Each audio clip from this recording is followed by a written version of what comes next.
So in this video we're going to look at constructing a linear model when we're given two ordered pairs. So for this example it says a linear function can be used to estimate air temperature in Fahrenheit by counting the number of chirps a cricket makes in 1 minute. Given that a cricket chirp rate of 150 chirps per minute corresponds to an air temperature of 74 degrees and a cricket chirp rate of 90 chirps per minute corresponds to an air temperature of 61 degrees, determine a linear model that predicts air temperature as a function of cricket chirp rate. So again, the key here is that we have temperature as a function of chirp rate. And again, it's always going to be the dependent variable as a function of the independent variable, or in other words, it's going to be the output as a function of the input. So I'm going to represent air temperature with the variable t. I'm going to represent chirp rate with the variable r. And doing that, I'm going to get that temperature as a function of cricket chirp rate is going to be equal to the slope times the input variable r plus b. So again, because this is a linear model, it has the mx plus b form, y equals mx plus b, but we're replacing the y and the x with the variables r and t. Because this is a contextual model, we want to use variable names that make sense in the problem context. The next thing I want to recognize is that my ordered pairs are going to have the form input cricket chirp rate, output air temperature, and as such, up here I've been given two ordered pairs. I've been told that 150 chirps corresponds to 74 degrees Fahrenheit, so I have the ordered pair 150, 74, and I get another ordered pair out of this because 90 chirp per minute rate corresponds to an air temperature of 61 degrees Fahrenheit. So I've been given two ordered pairs in the information regarding cricket chirp rate and temperature. Now I want to remember or recall that the slope of a line is going to be given by the change in the output variable divided by the change in the input variable, or the change in the change in the dependent variable divided by the change in the independent variable. Usually we calculate slope m equals delta y over delta x, but again, we're in a contextual model, so it's delta temperature over delta chirp rate.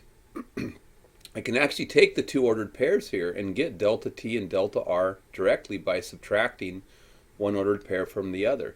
So for example, if I do 74 minus 61, I'm going to get 13, and that's going to correspond to my change in temperature, right? Because 74 and 61 are both temperatures in degrees Fahrenheit. And I can get my delta R by taking 150 chirps minus 90 chirps is a difference of 60 chirps. That actually gives me directly my delta R.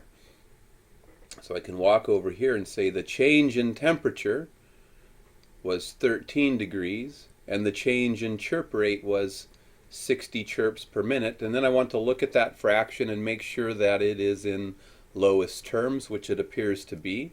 So I go back to my original model right here, and now I know what m is, so I'm going to replace m with 13 over 60 and update my model. So now I get temperature as a function of chirp rate is equal to 13 over 60 times my input variable r plus my vertical intercept.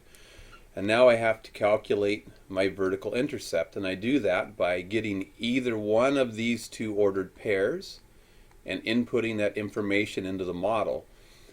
Because my denominator here is a 60, I'm going to select this point because I know that 90 will reduce nicely with the 60. So grabbing the point 90, 61, I see that temperature right here is 61 when I get 13 over 60 times the rate. The rate is 90, so I replace rate with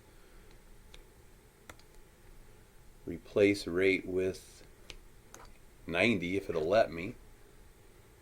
90 plus B. It's a horrible 90. Let's kill it. Die, 90, die. Okay, times 90. And then 90 and 60 can be reduced. 10 will go into each of them, which would kill the zeros. And 3 will go into 6 twice, and 3 will go into 9 3 times. So I get, to simplify things a little bit, 61 will be equal to 13 times 3 is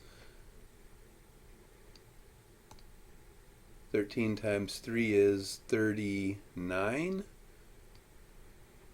over the 2 in the denominator plus the B. I'm going to swing up here. Going to subtract the 39 over 2 from both sides. So I'm going to get 61 minus 39 over 2 equals B. We need a common denominator, so multiply by 2 over 2, which will give us 2 times 61 is 122 minus the 39 all over 2. And 122 minus 39 is 83, so we get 83 over 2 equals the vertical intercept. And now we go back to the model we were working on right here. There should be an R there. We grab the model that we've been working with where we input the slope into the model. We come over here and update that model. Temperature as a function of chirp rate is equal to the slope of 13 over 60 times the input variable R plus the y-intercept, or sorry, the vertical intercept, or the t-intercept in this case, which is going to be the 83 over 2. And there we have our final model.